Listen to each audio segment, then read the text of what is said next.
Lafayette police say this is Jaquan Pierre recording himself showing off his watch at a home he and friend Caden Richard were at with two females. That same video, blurred out allegedly, shows 18-year-old Acadiana High student Gabriella Sharp slumped unconscious over a bed where Richard is seen touching her private areas.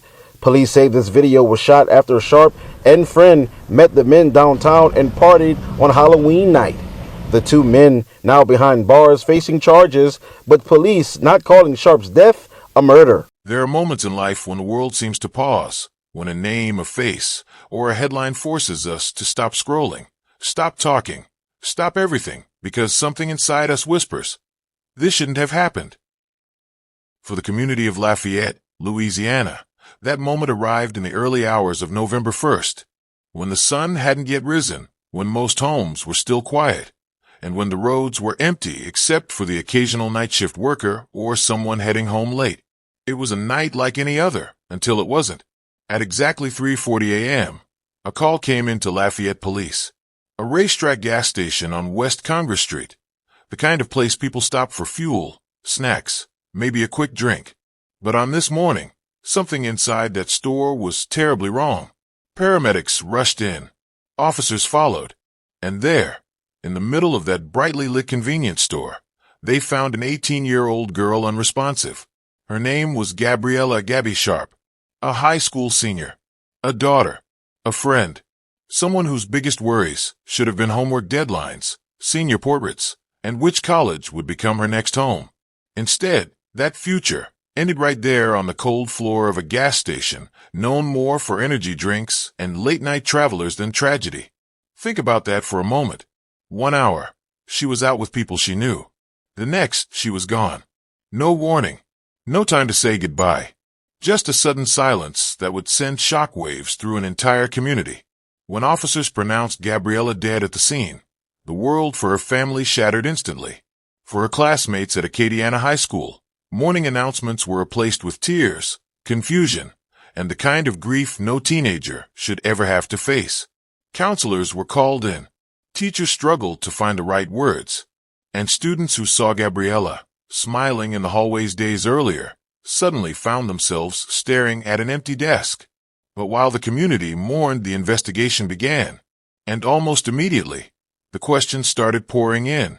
How did she end up at the racetrack so late? What happened before officers arrived? Who was she with? And why was an 18-year-old, full of life and plans, suddenly gone? Soon, details emerged that made the story even more unsettling.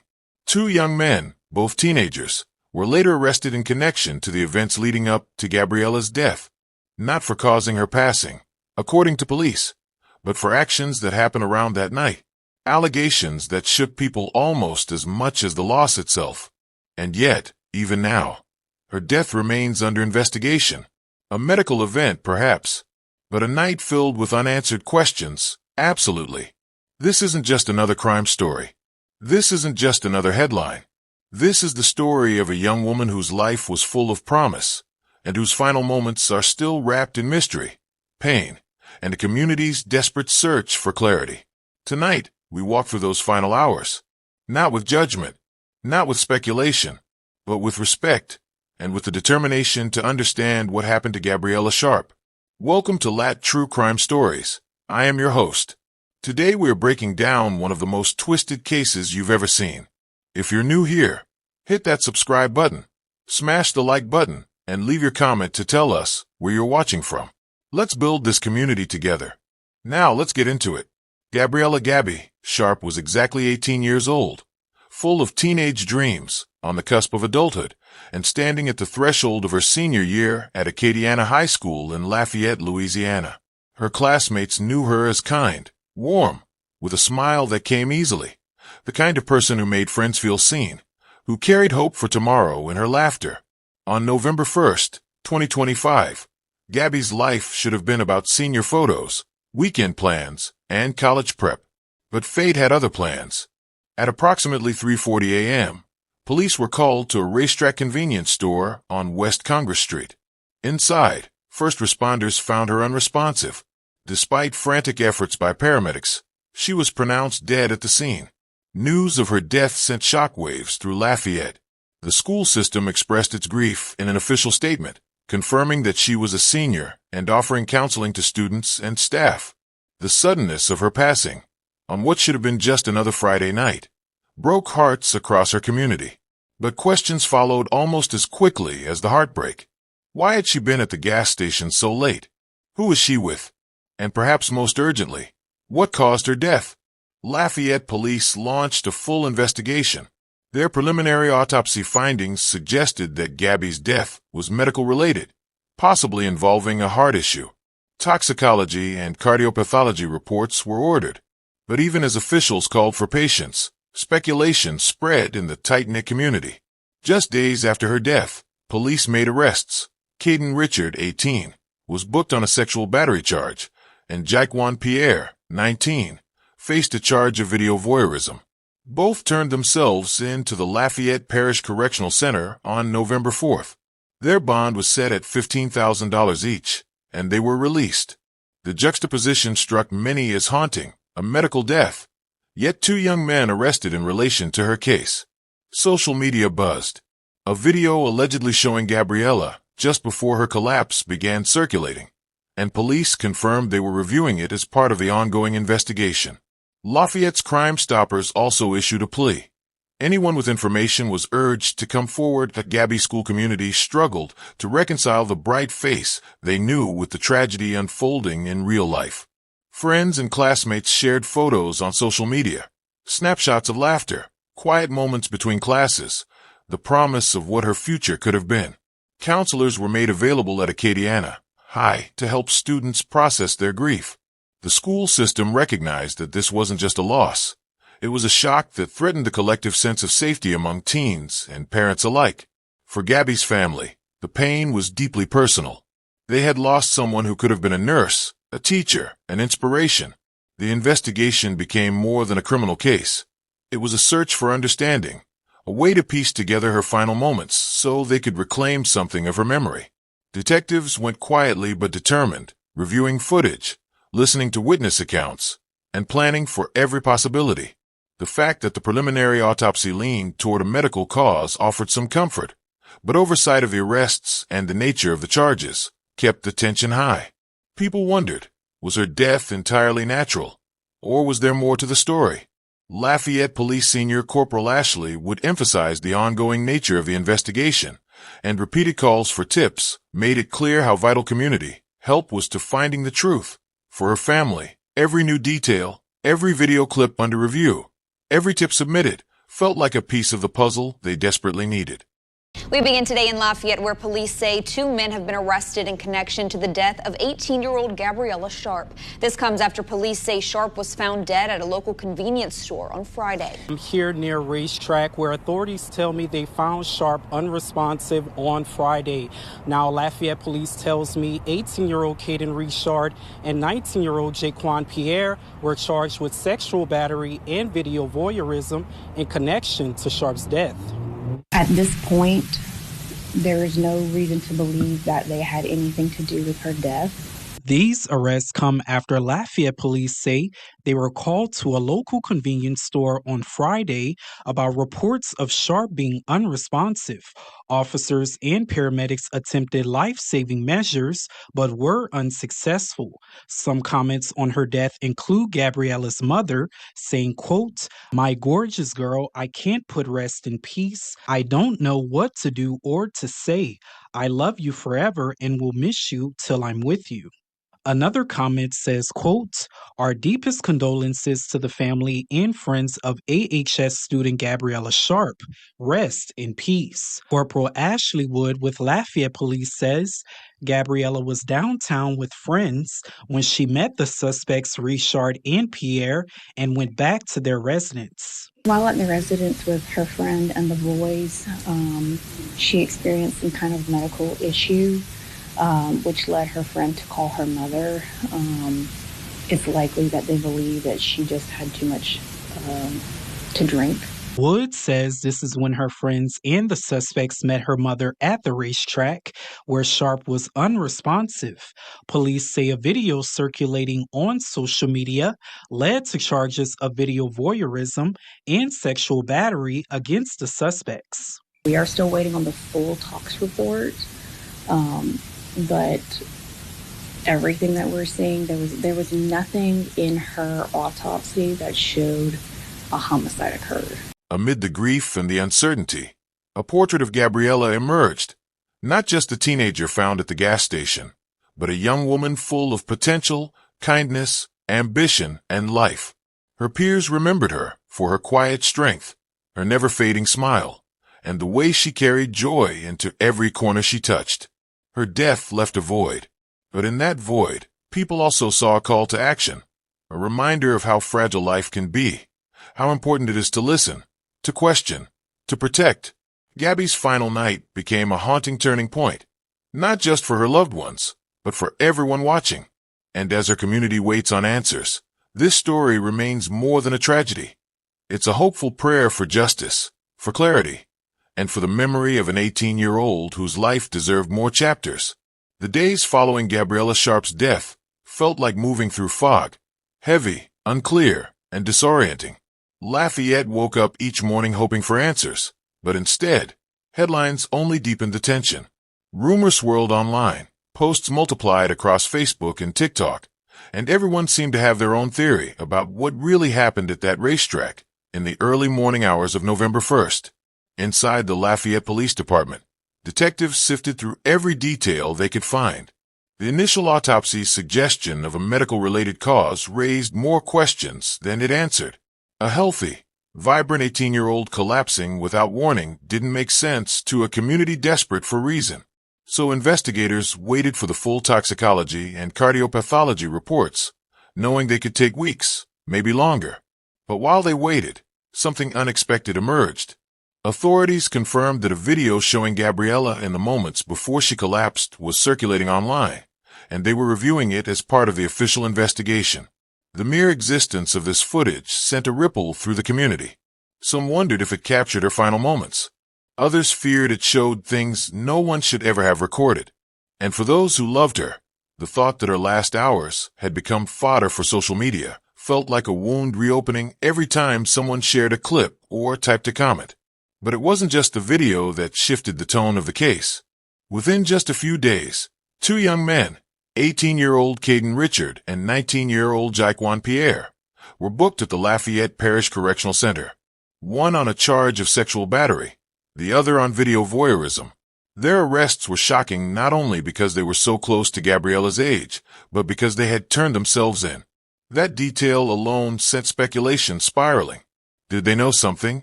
Were they witnesses? Were they responsible for anything beyond the charges? Or were they simply being pulled into a tragedy with no clear explanation? Police did not accuse them of causing Gabriella's death. They made that point clear. But the community was already grappling with grief, and the emergence of any criminal charges connected to her final hours stirred emotions that had no release valve. People wanted closure, fast, and without it, imaginations filled the gaps. For Gabriella's classmates at Acadiana High School, reality felt split in two. On one side, there were the hallways filled with memories, where she had walked, laughed, and planned her future. On the other, there were whispers, assumptions, and fragments of information that seemed to stack up without making sense. Counselors were brought in. Teachers tried to keep their students focused, but many broke down anyway. It was hard to grasp that someone they had seen so recently was suddenly gone, and harder still to accept that the details were so tangled.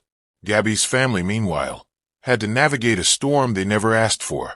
The loss alone was unbearable, but layered on top of that were headlines, online commentary, and the looming fear that the public narrative would overshadow the daughter they knew. Every new development felt like emotional whiplash, a medical-related death, a video under review, 2 arrests, investigators asking for the community's help, autopsy specialists poring over toxicology results, everyone waiting on answers that refused to come quickly. Detectives spent long nights piecing together timelines, reviewing surveillance footage from the gas station, interviewing witnesses, tracking the origin and authenticity of the circulating video. What did it show? What didn't it show?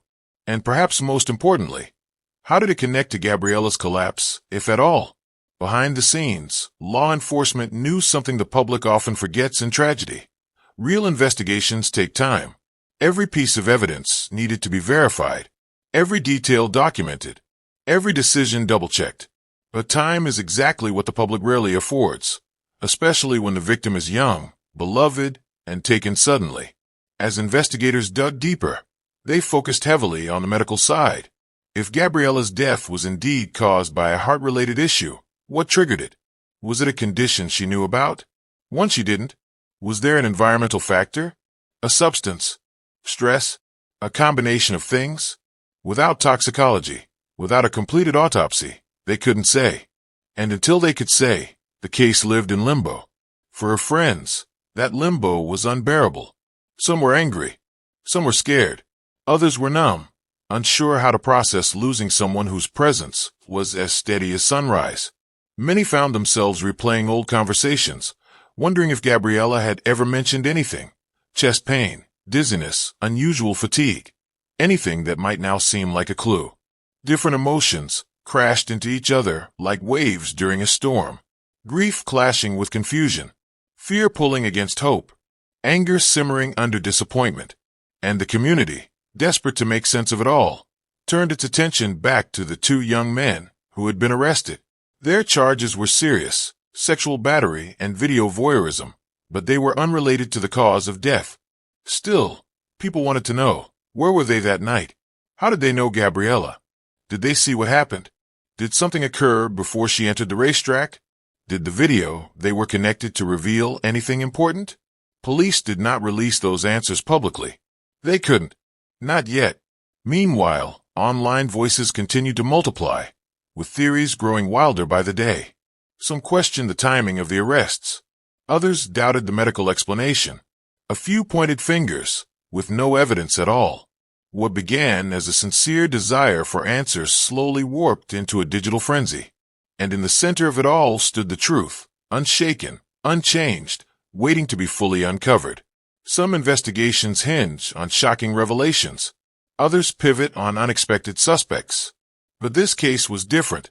It hinged on patience, on science, on the quiet, slow work of experts looking for answers that don't always show up in bright lights or simple headlines.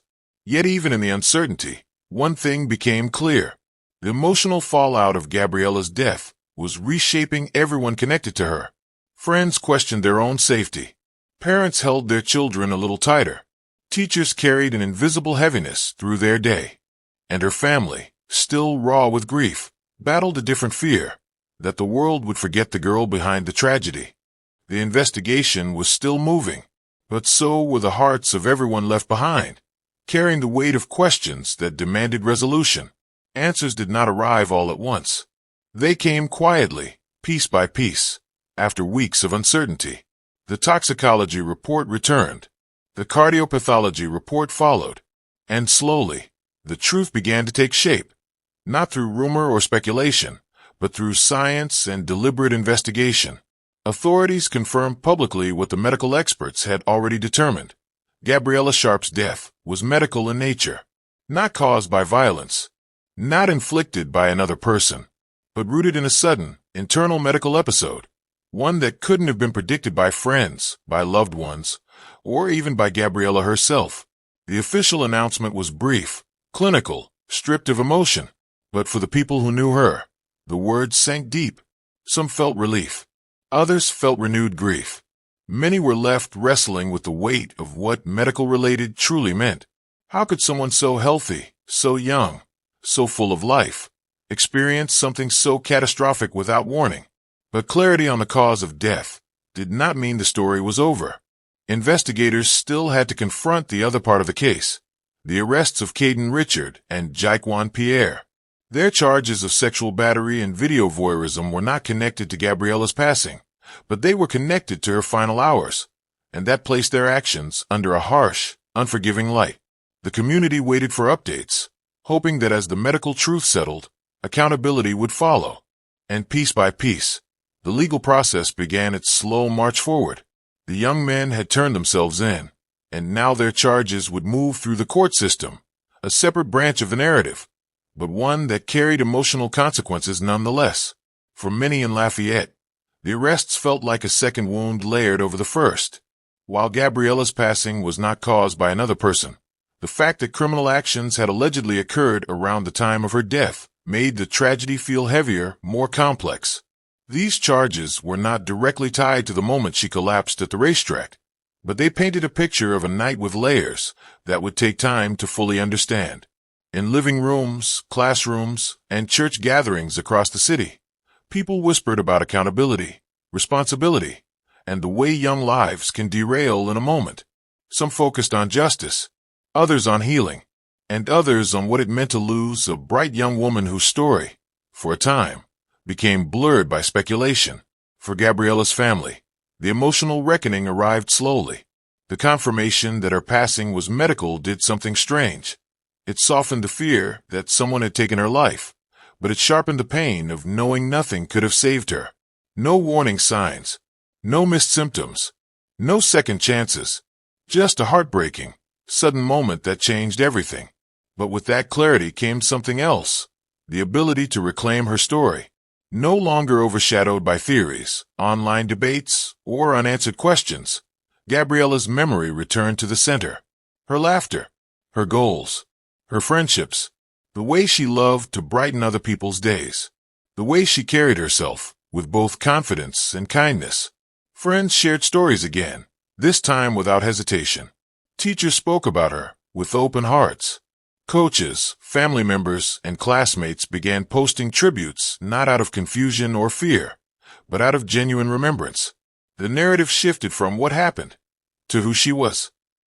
And in the end, that became the emotional resolution the community had been searching for.